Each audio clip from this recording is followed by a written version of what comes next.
नमस्कार। जय श्री जगन्नाथ। आपण समस्त को मो चैनल क्लेवर कुक्स रे बहुत बहुत स्वागत। आगु रथ यात्रा आसुची आ पवित्र रथ यात्रार आपण समस्त को ढेर सारा शुभेच्छा और शुभकामना। तो आज मु आपण मानक पई 56 भोग मध्य गोटे भोग जहाँ होची चूड़ा कदम्ब तार प्रिपरेशन नहीं कि आसी। तो डेरी न करी चलंतु स्टार्ट करिबा आजिर हमर ई भोग रेसिपी।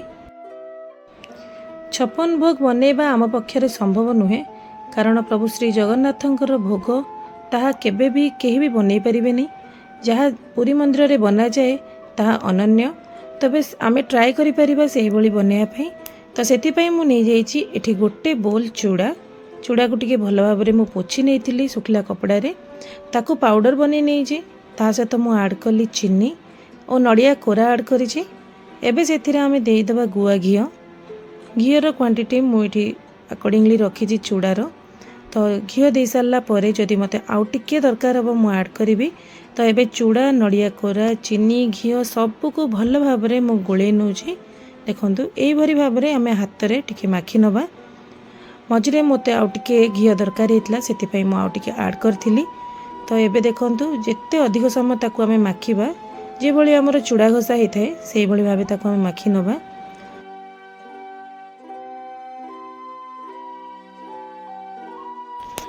पाखापाखि 5 ରୁ 6 मिनिट आम भल भाव में माखी सारा पर ये आप देखिपे भल भाव में आमर चूड़ा बिंडा हो जाऊँगी। एबे से टिके गुजराती और गोलमरीच को छेचिकी मु ऐड कर दूची। देखंतु एबे से मु ऐड करूची 3 ରୁ 4 चामच सीरा जोटा फ्रेशली मु सांगे सांगे बनई से सीरा को मु ऐड कर दूची। आउ से ऐड करदेबा आम अल्प क्षीर। देखंतु ये क्षीरर क्वांटिटी आपण कम देबे कहीं चूड़ा घसा पूरा सुखिला टिके दरकार आमको। सबको भल भाव में आम ये गोले नवा जेपरी आमर हाथ में मुठा हो पारुथिबो सेतिकी पर्यंत आम ताकू चकटिबा, बेसी चकटिबा नहीं। देखंतु एई भली भाबे टिके झुरी रहिले आमर चूड़ा कदम्ब खाया पई बहुत बढ़िया लागिवो। देखंतु आपण एबे हाथ में टिके घी लगेई ताकू गुला करि परिबे। प्रभु श्री जगन्नाथंकर भोग रेसिपी मु बहुत सारा ऑलरेडी आगु अपलोड करी। आपड़ जदि चाहिए ताहले मो चैनल को जाई देखि परिबे। बहुत सारा रेसिपी मु ऑलरेडी शेयर करी। आशा करुच्ची ए रेसिपी मध्य आपण मानकु निहाती भल लागिवो। तो एथर रथ यात्रा रे निहाती आपण एई भली भाबे चूड़ा कदम्ब प्रिपेयर करंतु। केमती लागिला मते निहाती कमेंट करी जणेबे। तो एबे देखंतु मु गोटे प्लेट नै जाईची। से प्लेट रे मु सब चूड़ा कदम्ब को एमती गोल करना रखी नउची। जदि आपण 56 भोग मध्यरु आउ कौन सी रेसिपी जानिया को चाहूँगी ताले मते निहाती कमेंट करी जणेबे। मु ताको प्रिपेयर करिया पई चेष्टा करिवि। तो एठी देखंतु पाखापाखि 5 मिनिट 6 मिनिट लागिवो हमकु सहित बनैया पई। कौन सी प्रकार गैस रो मध्य यूज हेनी। खाली नॉर्मली आमे सिरा बनैया पई जेतिकी दरकार समय सेति कले आ बहुत सहजरे आ कम इंग्रेडिएंट रे आमे ए चूड़ा कदम्ब को प्रिपेयर करि परिबा।